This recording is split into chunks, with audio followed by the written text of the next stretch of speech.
Got everything I need. I'm geared up and ready to sew. Let's get at it. Welcome back to Lakeside Quilt Making Arts. This video picks up with a little bit of an overlap from the previous one. These are my A squares. They need a diagonal line. So I want to make sure that I go from one point to the other, not over it. I got to leave room for my pencil lead. I'm afraid I draw on this one. I should probably not do that.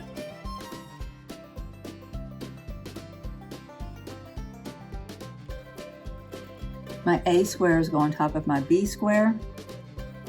You've seen this before. This is the really clean, neat, efficient way to make flying geese.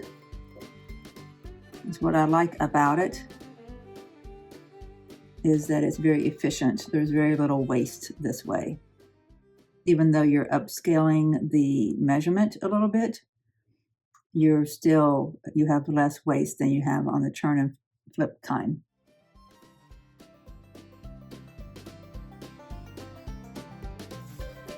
We'll see how that angle works for you guys. All right, my tea is getting cold.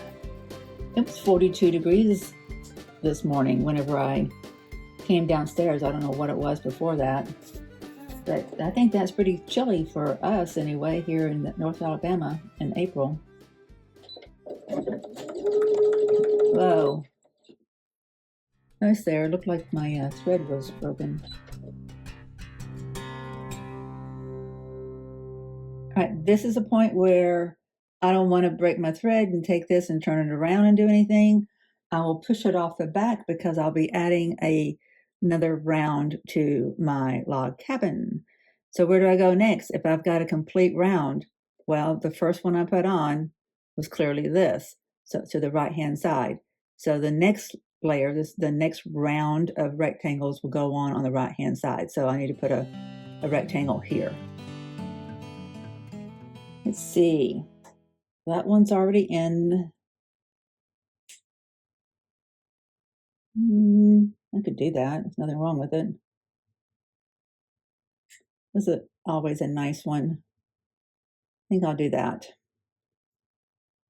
I've got more up there on the board. This is just one of the section, one grouping from that section. What did I say? It goes up against that right-hand side where the first one was first put on. You put it on the back because there are no seams on it, right? Make sure things are good and lined up and squared up so that as it falls from that point that it's falling flush. Really no need to pin. I'm going to put the needle down and lift because I feel like, can't see it really well actually, but it looks like maybe part of that seam was getting turned backwards. Oops.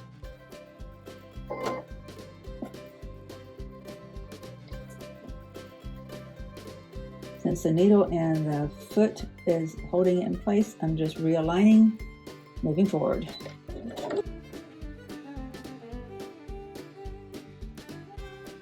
Okay, so what that's done is that has pushed my blockhead piecing off the back, but I want to at least, let's just leave it for a second. I want to at least make some traction on this Shoofly before I focus on just the blockhead. So I'm going to put one of these under here, taking the two on the right hand side on the bottom row. Go ahead and do the next two. Do the right hand side of all three rows while I'm here.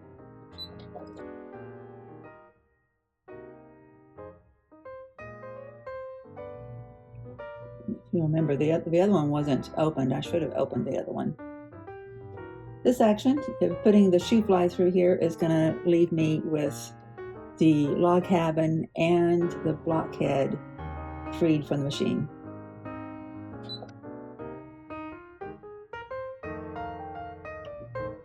So I'll take that to the ironing pressing mat, and I'll take that to the pressing mat. I'll leave those two to go with this third one whenever it comes off. Actually, I don't need to go to the pressing mat yet, I'm sorry.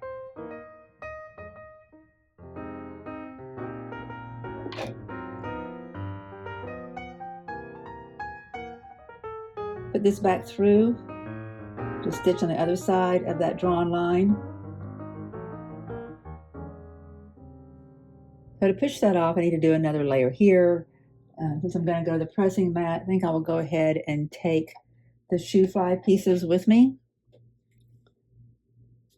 While I'm at the pressing mat, I'm going to also trim this up. This one was cut a little bit long, so I need to trim that up. And then if you trim as you go, you get a much more elegant log cabin, I think. Okay, back from the pressing mat.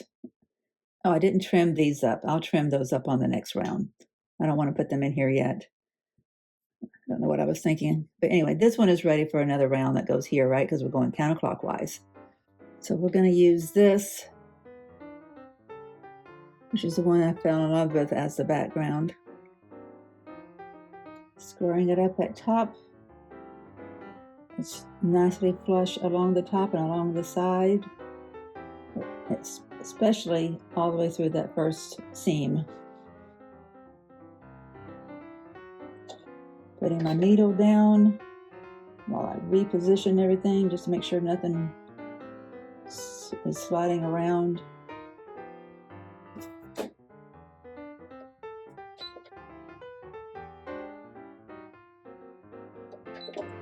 It's wanting to move down here, so reposition and get a firm grip. Okay, this is all the way through. I'm going to take it to the pressing mat and trim that. We're going to trim it off, separate the two, open it up, flip it up, flip it back.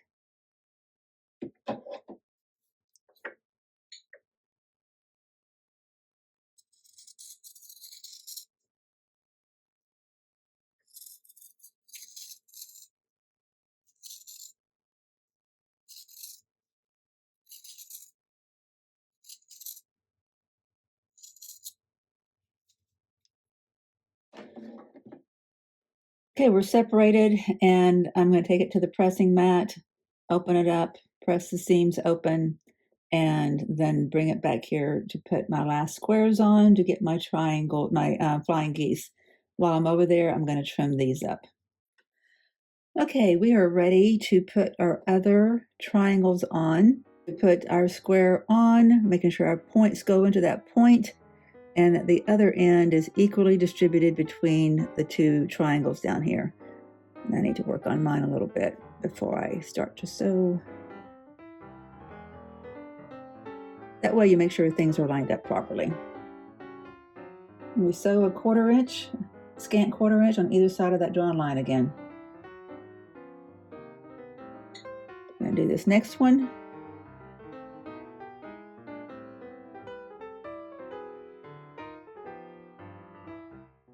Push that through. I'm going to take one of my Shoofly units and push that underneath.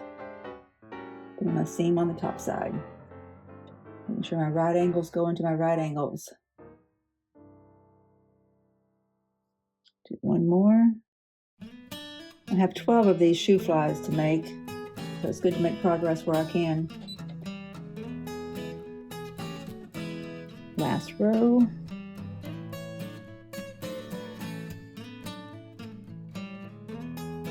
Okay, now we have a log cabin freed. One of our flying geese needs to be sewn on the other side. We can do that now.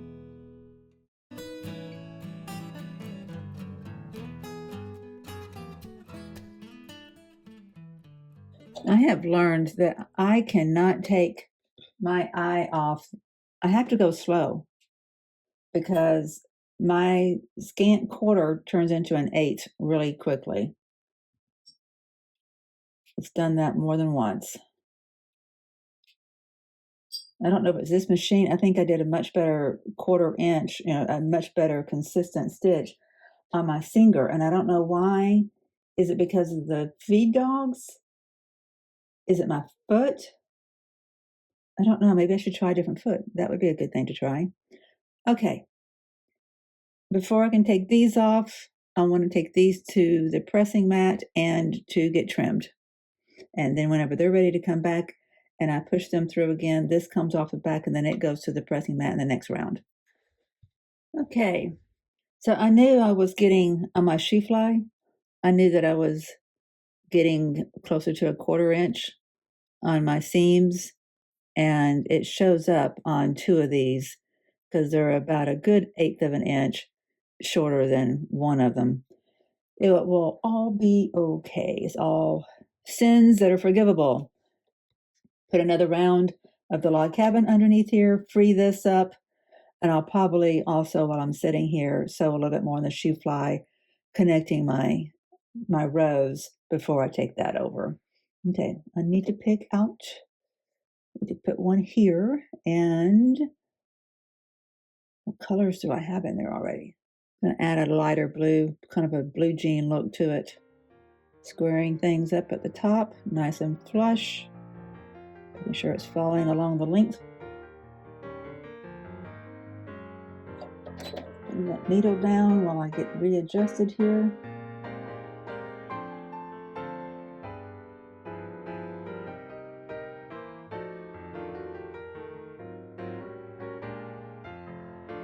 Since I'm aligning seams, and it's a really small unit, I'm going to use pins. Make sure things are squared up.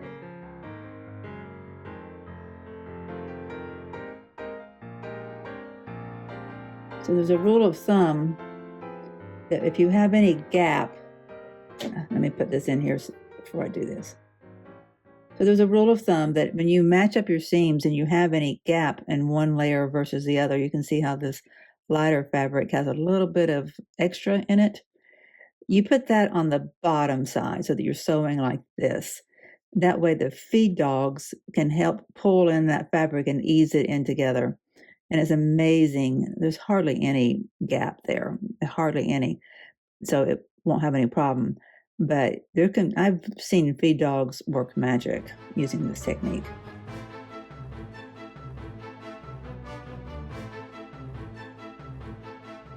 I can take my 2 flying geese and my log cabin to the pressing mat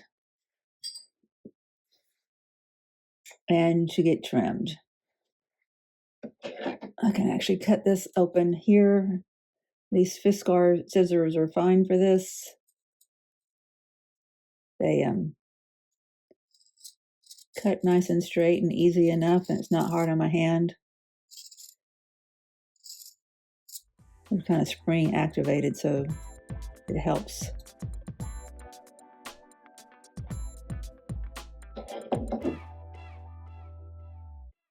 For the pressing mat. All right, I'm telling you, this little 3.5 by 6.5 inch ruler has been so well used, and it is great for sizing up your flying geese. It's clearly meant for that with all of its markings. So if you have trouble with flying geese, it might be because of your ruler, even, like, just food for thought. I think I do enjoy flying geese anymore. They used to intimidate me until I have made a few of them now with the blockheads and using this technique, and they're pretty reliably turning out. So now it's time to piece together our 3 rows of our inner star.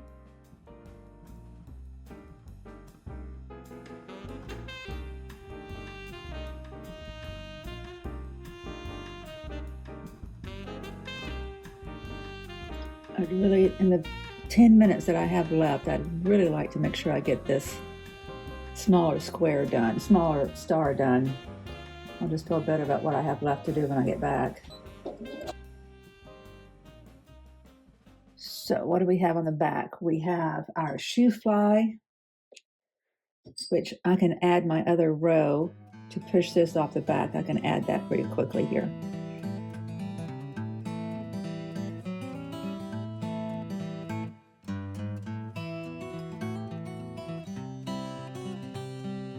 This one's a little bit more narrow than the one behind it.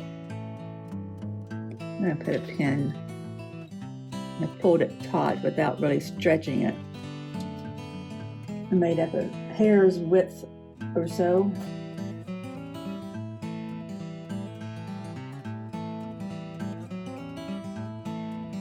Okay. Before I go to the ironing mat, it was this one. This one was here, and this one was here. So adding my next pieces in each row does not depend on the previous one being pressed or trimmed, so I'm just going to move forward.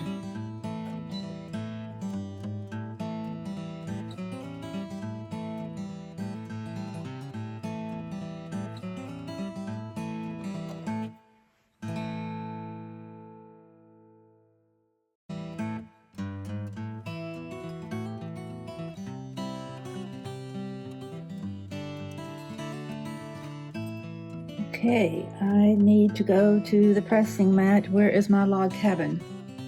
Right now it's time to put the log cabin through there one time. Let's see, what is next? Got two that way, so this is the side that only has one, so we do this.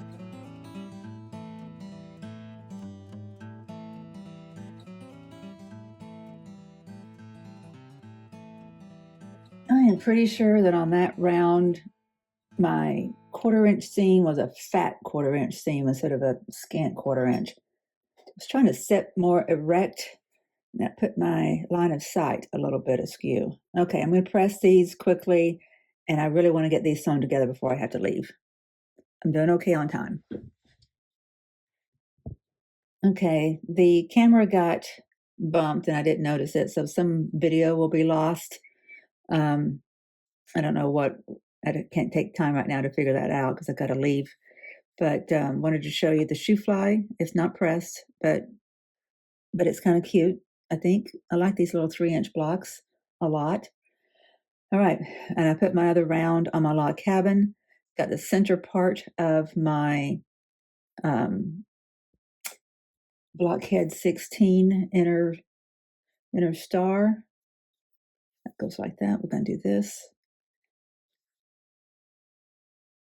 I had to stop and have some lunch a little while ago, and I was watching Jenny Doan from Missouri Star Quilt Company. She's now doing a series called Tuesday Newsday, where she's on camera at her desk talking about a variety of things, and it's kind of like the news of what's going on in their business and for that how it's related to us and what she's working on, that kind of thing. Just a variety of things, really. And I really do enjoy that. But in that, she mentioned that there's an astronaut who's a quilter. I didn't think I knew that. You guys are always a little bit ahead of the game on these things. You probably knew that. I think that's cool.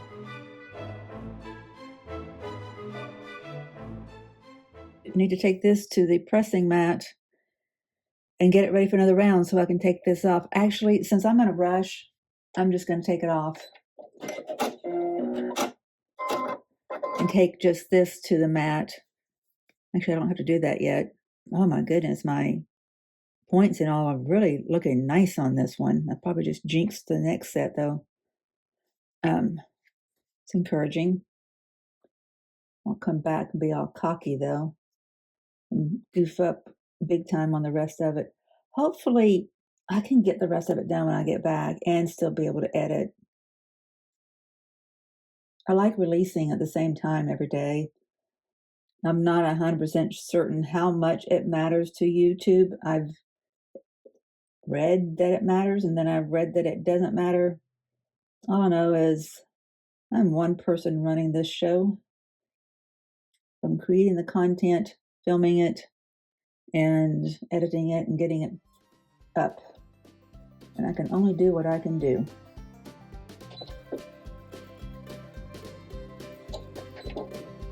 Putting that needle down to hold it because I feel like it was kind of getting gappy back here. I want to just hold it firmly, not firmly, but taut enough it doesn't waver around.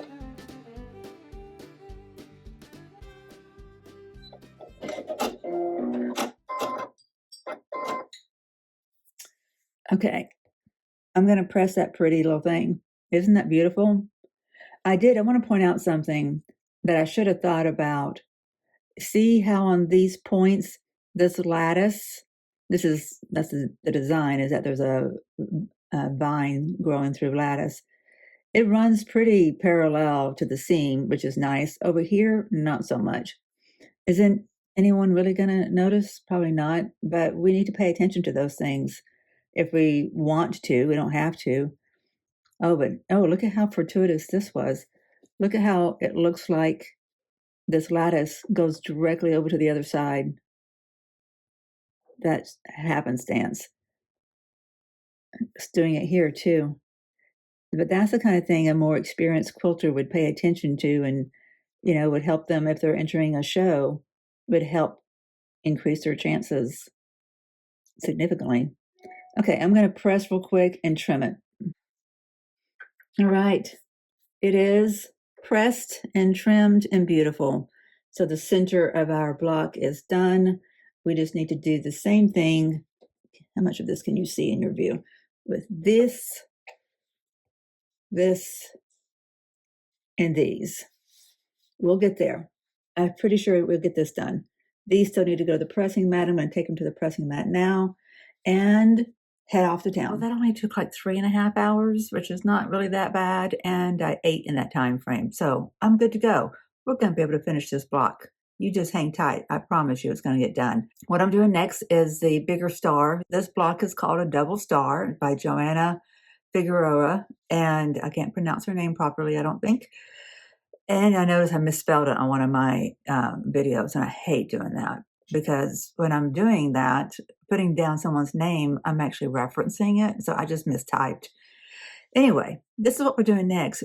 And will you look at that? I don't think that the blue and the green look bad together in this combination. So I think this is going to help our quilt, putting this blue and green together. The other important thing I did while I was away, I got some more chocolate in this house. This house was all of a sudden empty and just void of chocolate. And that is just not acceptable.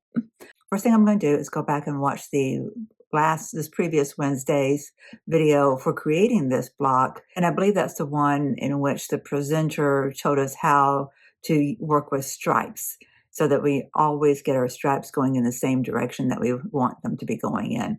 And that's something that I've been curious about. And she made it sound super, super easy. I just didn't commit it to memory. I need to hear it, see it, do it for something to sink in. Okay, here we go. Before I move forward, I noticed that on my log cabin, this seam, I think this is one of the things that happened when the camera had gotten bumped and my footage was not acceptable. So you may not be aware when I mentioned that I thought that my seam had turned into a fat quarter instead of a scant quarter. And it indeed did. There's just too much seam there. And measuring it this direction versus this direction, it is skinnier. So I'm just going to redo this seam. I'm going to take that out. Just best to do that instead of trying to compensate for it.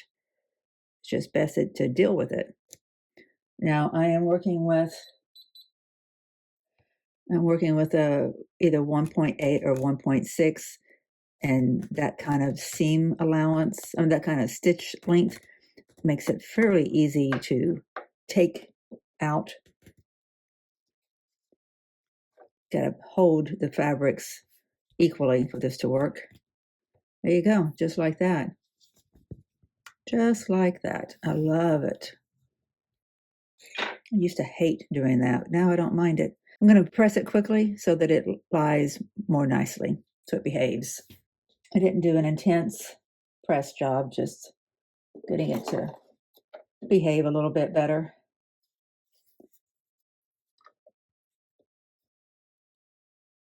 I think this will help a lot for the overall block by doing this. Okay, I had trimmed it already, so I don't have to worry about that. It does match up perfectly. Make sure everything is going in the right direction still.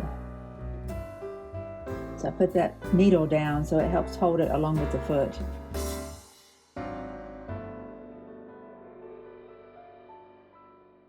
Okay, so that's there. That's going to be much better. I kind of think of it more like a fat eighth instead of a scant quarter. And it's a kind of an arbitrary thing, right? When you're just doing scant something. Okay. Oh, I got to rewatch that video. Well, I was wrong. It wasn't the video that Moda did for this block. It was the one for the block that I'm doing on Saturdays. And the most recent one I'm doing on Saturdays is block 5. And so what she had said was that basically the two squares that you put on initially, okay, they both need to be running in the same direction. See how much, whatever your direction is, whether it's, you know, a pony or it's stripes. So my next one will go on in the same direction, which meant that I had to put my drawn line on similarly as well, right? I'll show you that on the board here too. But then, well, let's just walk through it. Okay, so I have one block on my background fabric. Gonna put it on there, nice and squared up. And as Dave from Dave's Crafts Room says, there should not be an earthquake between here and the sewing machine needle, so it's fine to set it there and not pin it. The texture of the nap, if you will, of this fabric is pretty grippy, so it really is going to stay put. I mean, you can feel it. It's like Velcro. It's the two of them are not sliding. You can't slide one on top of the other very well at all. But I do pay attention. With all that said, I am paying attention that everything's squared up and lined up. I want to show you too. My lines are going in the same direction. So that's how things go at this stage. And after we cut on this line, separate the two sections, our next square that goes here and goes here will go in the opposite direction. And that means that when it gets flipped back, it'll be the same. That'll make more sense as we go along. So again, we are doing a scant quarter inch away from the drawn line.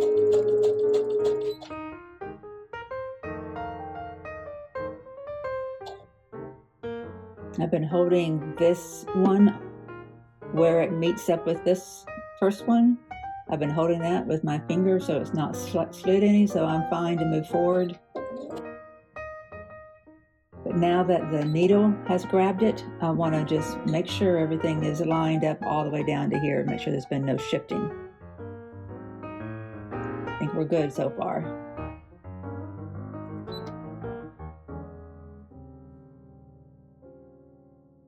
I want to put another round on my log cabin as my source of pushing this one off the back. So let me go press this, trim it, and we'll do that. Before I do that really quickly, since we're talking about pressing, I want to show you something. I want to show you how I pressed on the back of the little star. So bulk adds up pretty quickly when you're doing these flying geese and turning them into stars. I think they call this a soft-tooth star. So what I did is this flying geese was pressed in to the center. And then the flying geese here was pressed towards the outside. That way we could nest this seam with this seam. And then I pressed that open, and that reduced the bulk as much as possible.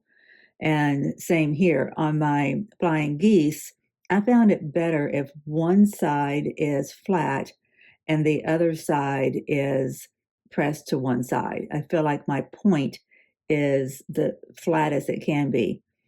It seems like it would not make any difference, like you should be able to open this up, but it does make that point a little bit thicker. Same thing here. So where my rows were attached is open. On this flying geese, we press that way, so that here we press inwards and then they lined up. Now, let's go get this one ready to go back under the needle.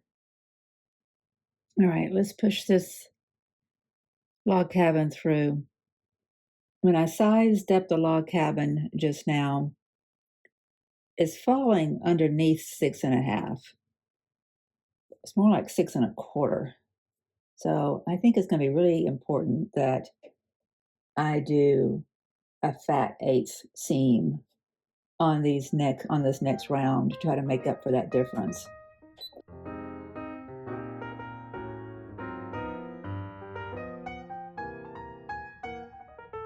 That should have pushed our flying geese off the back.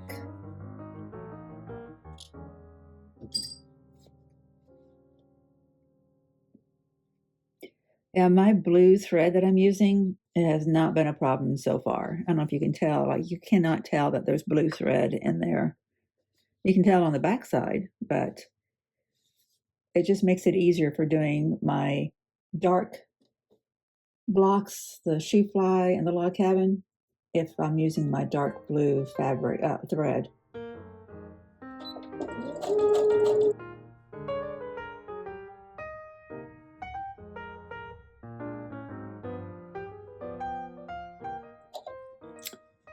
Okay. Get another round ready for this. If I wasn't trying to make sure that I was getting in bed on time, I would start another Shoofly, but I'm not. Well, I can do that. What time is it? No, it's getting late. I'm not going to worry about that. We're just going to do 2 at a time instead of 3 at a time. Okay, let me take care of this, press it, trim it, and we can run it back through here. Okay, on this one, where does this one go? What did we just do? We got 3 there, 2 here, so it goes here. We're going to do a little paisley. I really do love this. I almost went to the store, like it would have been way out of my way to go into the quilt store, going to this doctor's appointment today, but I almost went because I'd like to get more of the shoreline blue background fabric we've been using, but I didn't trust myself. I would have gone back after just a whole bunch of that paisley. That paisley is beautiful.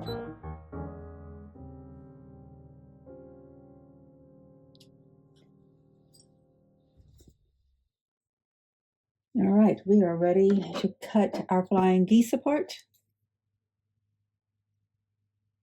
Just following the drawn line. These longer scissors are good for this, or taking it to your rotary mat.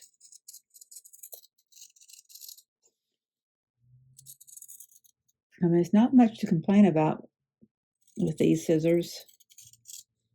They glide pretty well and cut pretty well. Okay, I need to take these over to the mat, press them open. And so when we do that, it's going to look like that. And my understanding is that when I put this on, it needs to be going in the opposite direction. And it will be if I do it like that. If I do it like this, it'll be going the same.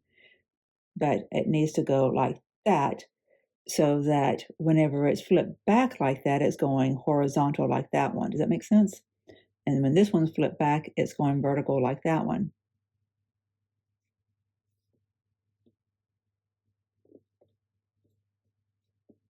Okay, let me get these drawn, the lines drawn on these, and then I'll go press those.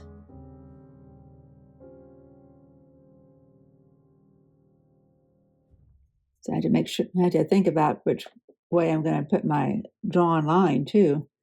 That matters. I couldn't find my pin. Let's see if this pin works. If that's garbage. Okay, let's see if this pin works. My pencil was too sharp. It was trying to move the fabric around, and I don't know if this is working. It's an 11-year-old pin. It's dead too. Here, this will be good. This will work. Felt tip pin.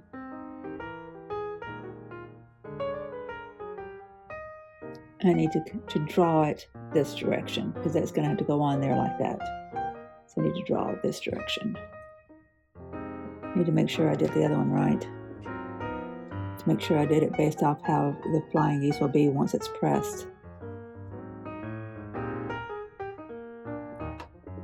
That one goes with that one. So once this is open,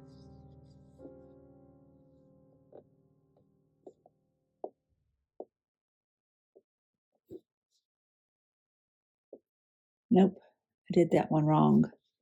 The direction of this block needs to be based off of once the flying geese are pressed open, because you want it when it flips back to be the same as that. So my question is, I need to go and cut this piece again because you're going to see my ink line. I should have made it out of pencil, then I wouldn't have that problem. Okay, well, live and learn.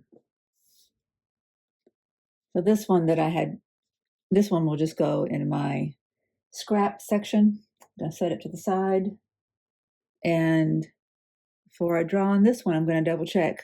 When this is pressed open, I want to put this on opposite of how they're going here. The lines are going this way. If I put it like this, when I flip it back, it'll be opposite. That's not what we want. We want it to be opposite now, so that when we flip it back, it's the same. Okay, so it will line up that way.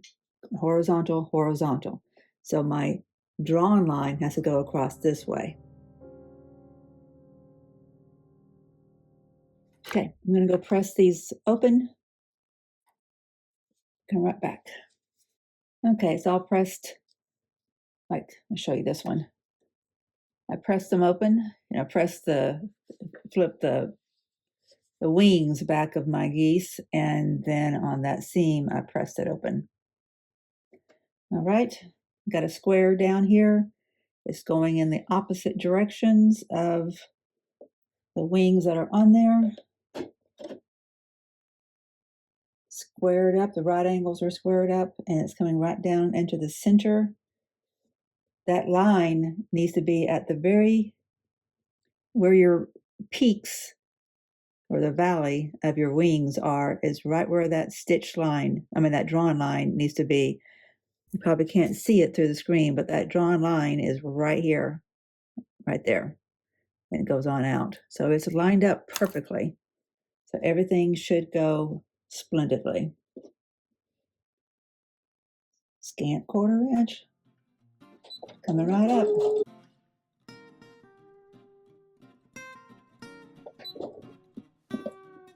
Make sure my seam is lying flat before it goes underneath the foot. It is. Holding my finger there, let's go.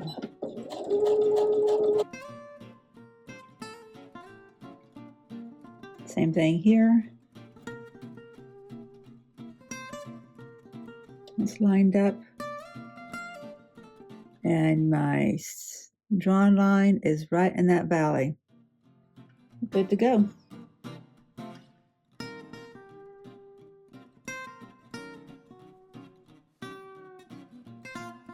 This will go to the ironing mat, pressing mat, whenever these do. But I can sit right here and finish since there's one underneath the needle already.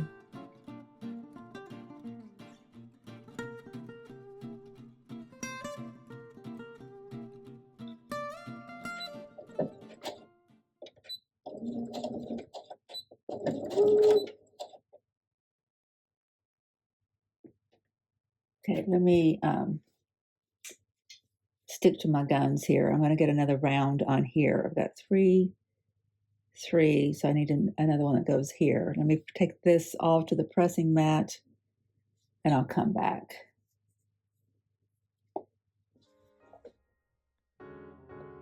I added another rectangle. We're about to sew it on. Trying to remember to do just a fat 1/8 instead of a scant 1/4, because I needed to grow my dimensions a little bit.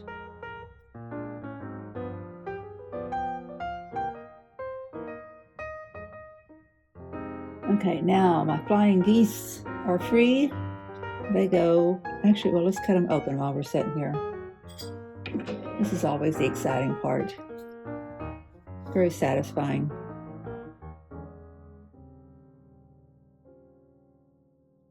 I thought you might like to watch the magic unfold. Here, let's press that open better. It's trying to flip on me.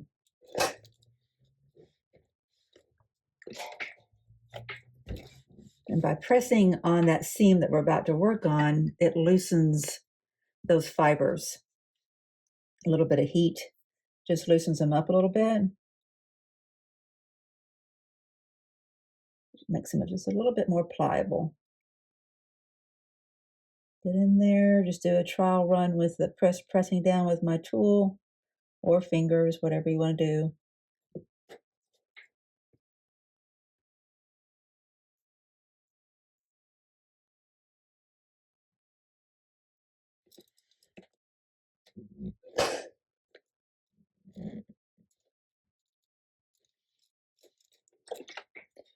I noticed that the tip of one of the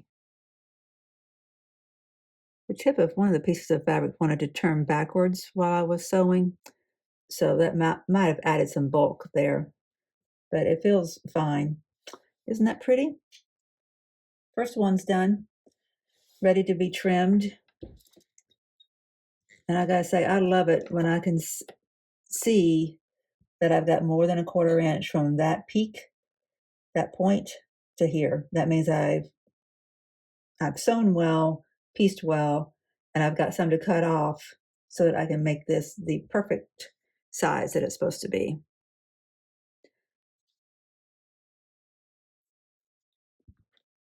Zip through these others.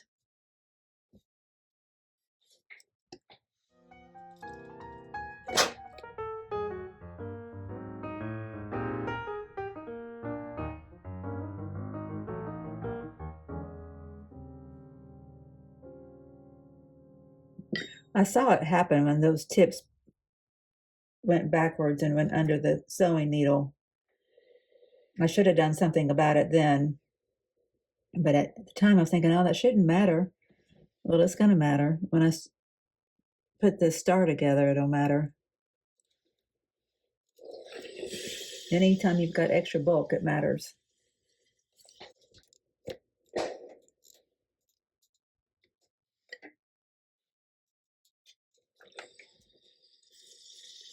Okay, now let's do some trimming.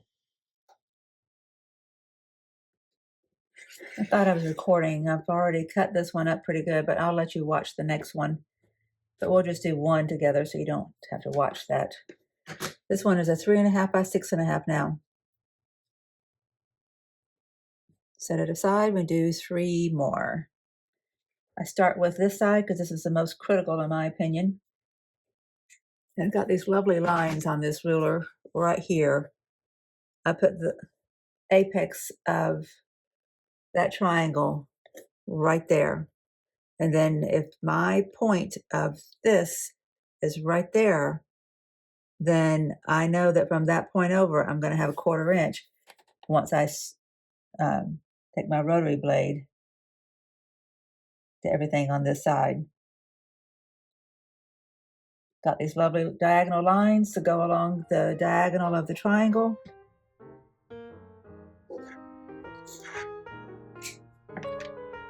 Perfect. Okay.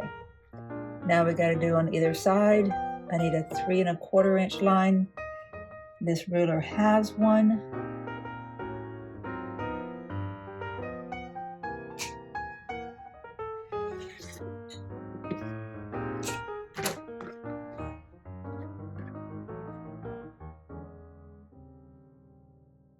Three and a quarter. I know that line up there of fabric is squared up. It's where it needs to be, so I can put my line on it. Same thing over here. If I'm squared up at this side and that side, I got my 3/4 inch mark over here in the middle going to the tip of that. Then everything over here gets cut away.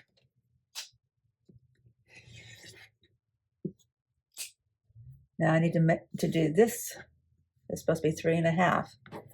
I can't cut any more from here. I'm not supposed to because I needed a 1/4 inch from that point. So I got to make sure I'm 3.5. I put my 3.5 on that line. Make sure this diagonal is on the diagonal of the triangle, and then everything over here goes away. And I have a 3.5 by 3.5.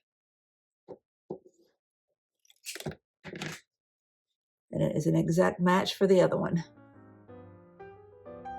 Exactly matches.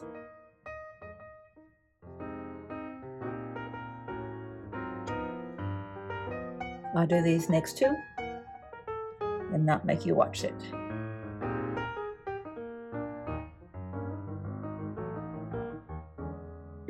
On this one, since I'm not lining up one of the diagonals on a diagonal, what I can do is eyeball that this diagonal seam hits exactly in the middle of that point of that corner of that square.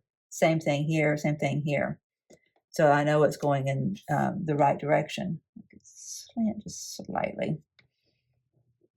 And my line is in, my 3/4 line is right there in the middle.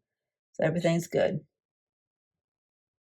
I should be able to just come over here and do this side, but I like to move it like this and reline everything up with that side in consideration all on its own.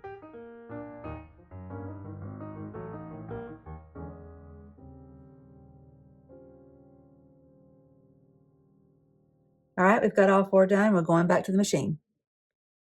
Okay, now the proof is in the pudding. Do we like that with that? And I think I do. Wasn't what I planned from the day one that I colored it. Had to change gears and change that out. But I think it's going to work beautifully. One of these will go here. And then one of these will go here. I think it's going to be a pretty block. Let's get to sewing on it. Okay. So this goes here. And I'm going to forget about the log cabin at this point. My day has gone long. I need to get started on the editing. So we'll just, if we had to break the thread and keep on pushing, that's what we'll do. Here we go.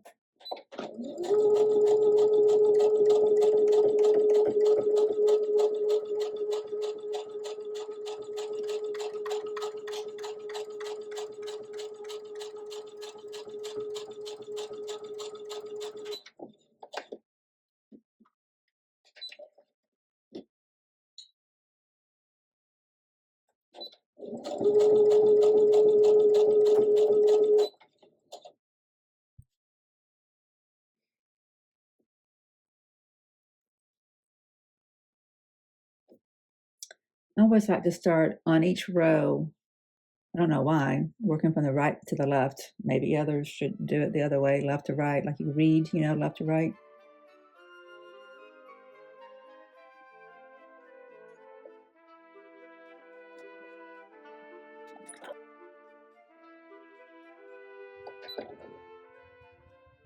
Okay.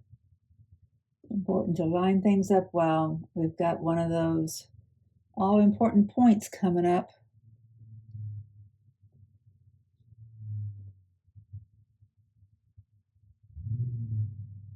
Our flying geese is wider than our center square.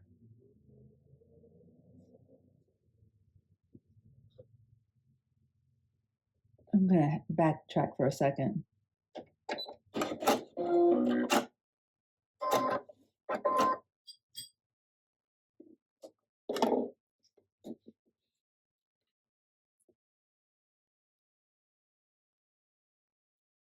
Take that off.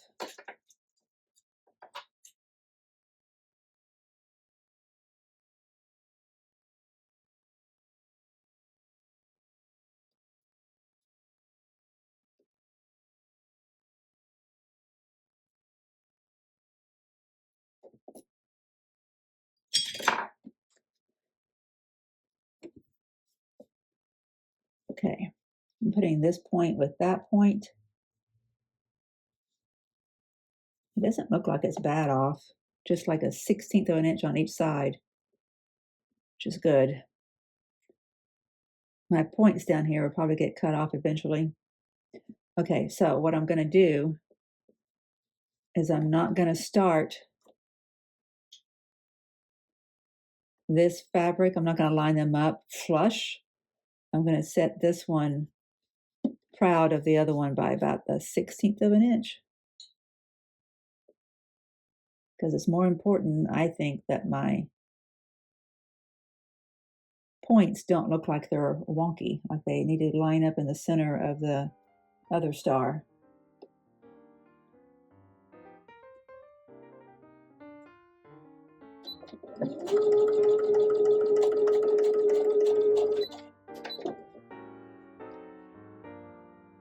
Getting things out of my way here. Make sure I've got a good grip on things here.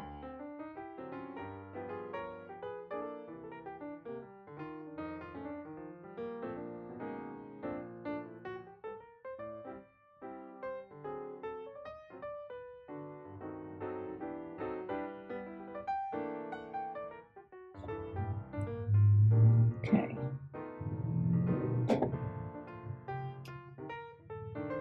All right, what's next? We've got that goes on the right-hand side up there. We've got this.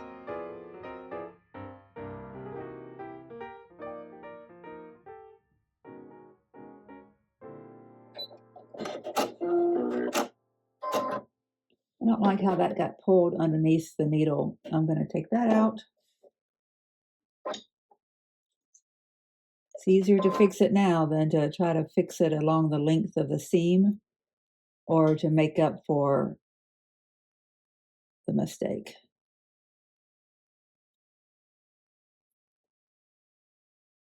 I think it's a matter of this green one, the striped one.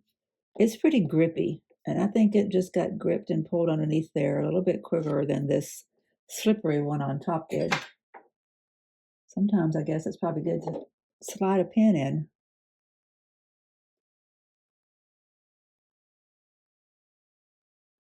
Let's do that.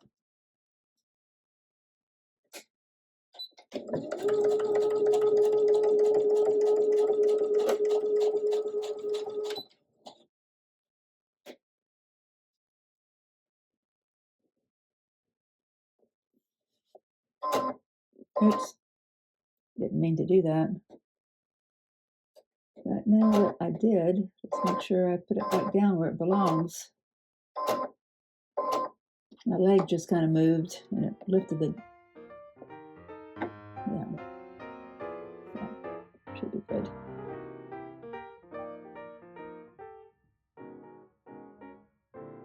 This is our top row. I'm going to add this piece that goes on the other side. So we've added to all 3 rows, we've added the 2 pieces on the far right side. Now we're starting back up at the top left, starting back up at the top row and working to add what we've already created onto the unit on the far left.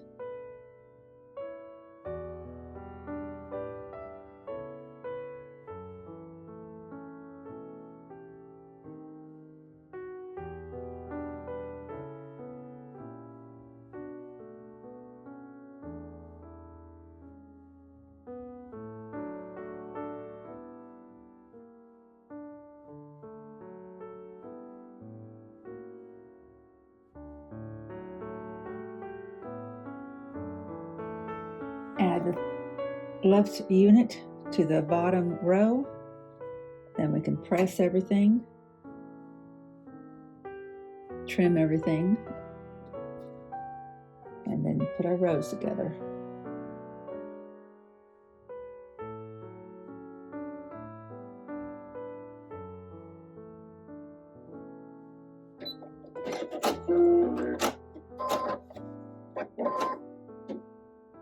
So let's take a look at our trouble spots. both these flying geese on either side of our star were a little bit wider than our smaller star. So as I trim tiny fraction of a bit off either side here, it's going to make my points end differently than they do right now. But I don't think it's going to matter because this is where my block will come in a 1/4 inch anyway when it gets sewn to another block inside the quilt. So I think we're fine. I was worried about that for a little bit. Okay, we got center row, top row, and bottom row. We need to take them to the pressing mat, make them beautiful. Okay, we're getting close, my friends. Now we just need to make sure that we do a good job of lining up our seams to our center.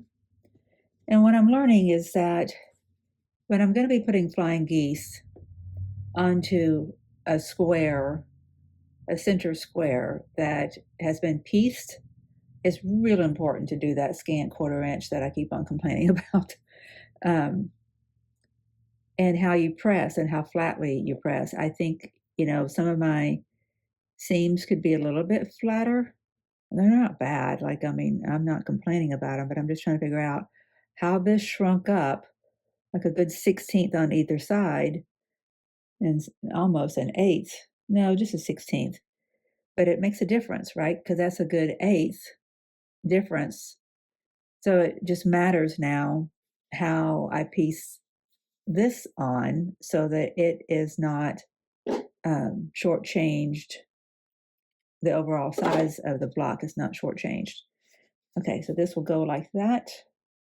So I need to make sure that these seams are lined up.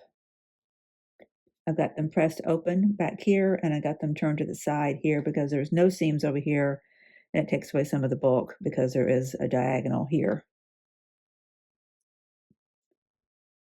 Make sure that's lined up good. I can see it. Put my pin in on the leading edge of where the sewing machine will hit it.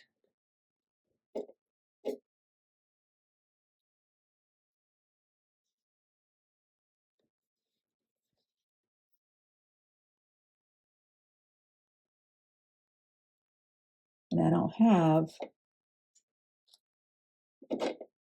have a leading edge on this top side, but I do on the bottom. So I'm going to pin through there so that this doesn't move. That bottom piece doesn't move. You can see, oops, I snagged my, don't want to do that. Okay. All right. So that looks like it's pretty flush, like there's no real gap. Maybe there's a tiniest hair's worth of, it's pretty good. Okay. We're good. Just so things don't shift around on me, I'm going to put another one in there. I've come this far with this block. No need to, my pins are right here. Just want to make sure that I don't slip and hit that star point at the wrong place. It's pretty thick right here. So the needle's going to need a second to go over it. I have learned that what this black button is back here. I don't remember how to use it, but it's for doing exactly what I was about to talk about, that before you go over this, you need to make sure the foot is level at this height. And I don't remember what the black button does. We may have to figure that out together. Let's do this.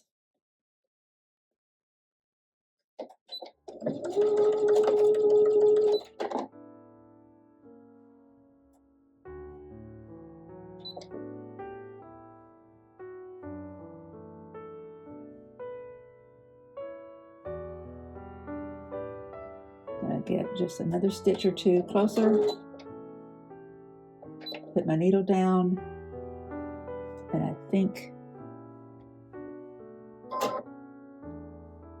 not quite sure what my black button does, but it's supposed to be involved in this scenario somehow.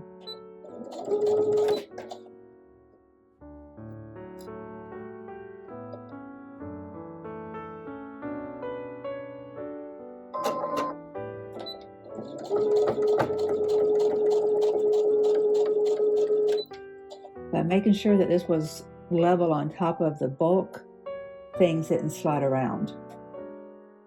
I need to look up so I can tell you guys. I'll look that up at some point. I saw a short somewhere recently and it told me what to do with that.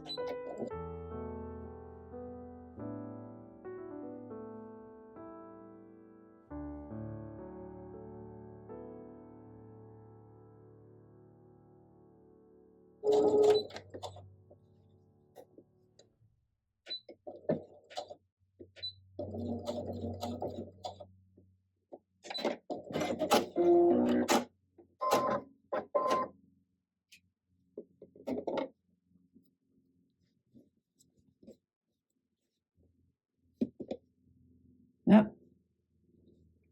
I didn't get this. My point is too far away.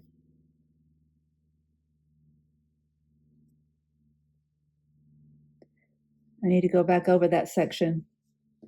I'm going to start here and just make sure that I angle a little bit. How far away? It's a good 1/8.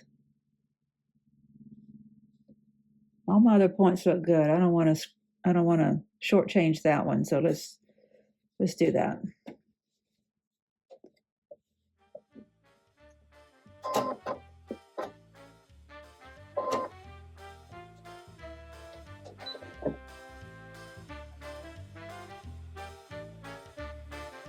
My stitches are holding it firmly together, so I don't have to worry about leveling out my foot like I did the first time.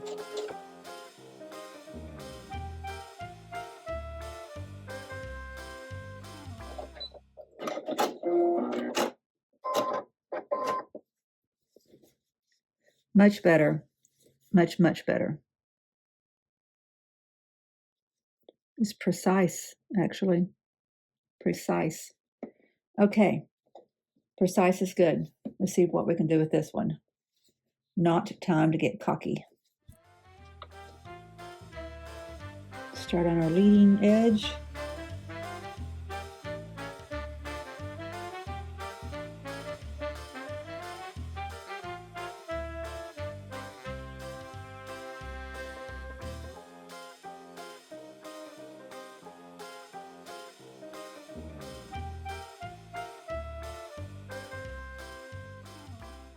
So the bottom section has the green has a little bit of,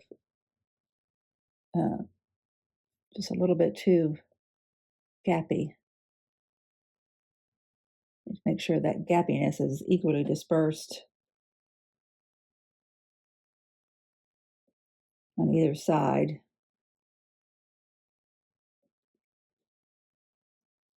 Or my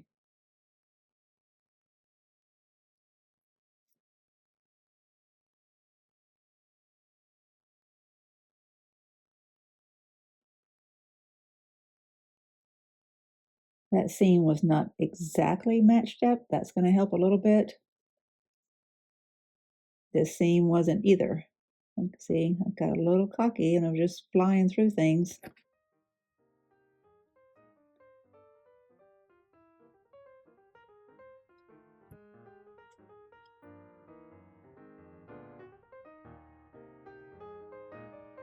Threads width here and a threads width there makes a difference.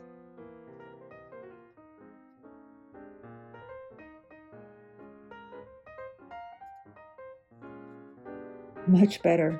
It's amazing.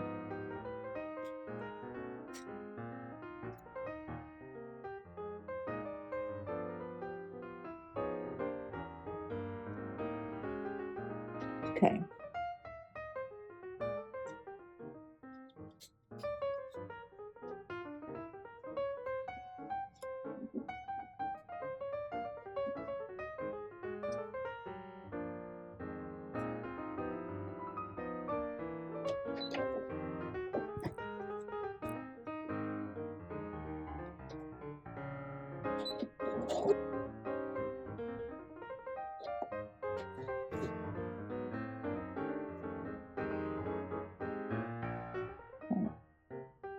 Aiming for this point right there. Okay.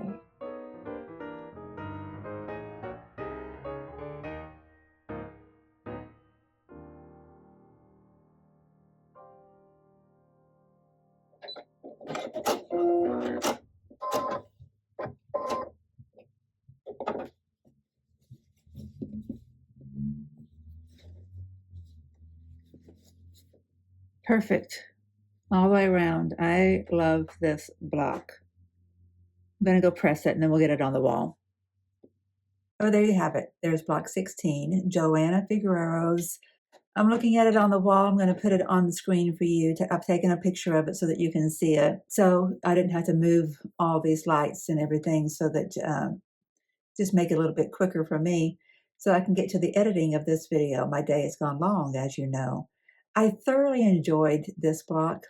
I like seeing a star come together, evidently, or maybe just this series of all these stars is making me enjoy it. Please remember to subscribe and please remember to comment. I love hearing from you. I really do. I feel connected to somebody besides my phone that I'm recording on when somebody leaves a comment or, reaches out in some way. It just really does, put a little bit of wind beneath my sails or my wings, or however you want to put that. I really enjoy you guys, and I love making this channel. I love making the content and, making beautiful things and talking about making beautiful things and fiber arts and textile arts. It's just a wonderful thing. So thank you for helping me to make that available to others. And as you like and subscribe and comment it and share this content with other people, it helps YouTube to share it with others, and then others can find this content too. And it helps me to do what I'm doing. Thank you for investing some of your time in watching me and this channel. I appreciate you so very much. I'll talk to you soon. Bye-bye.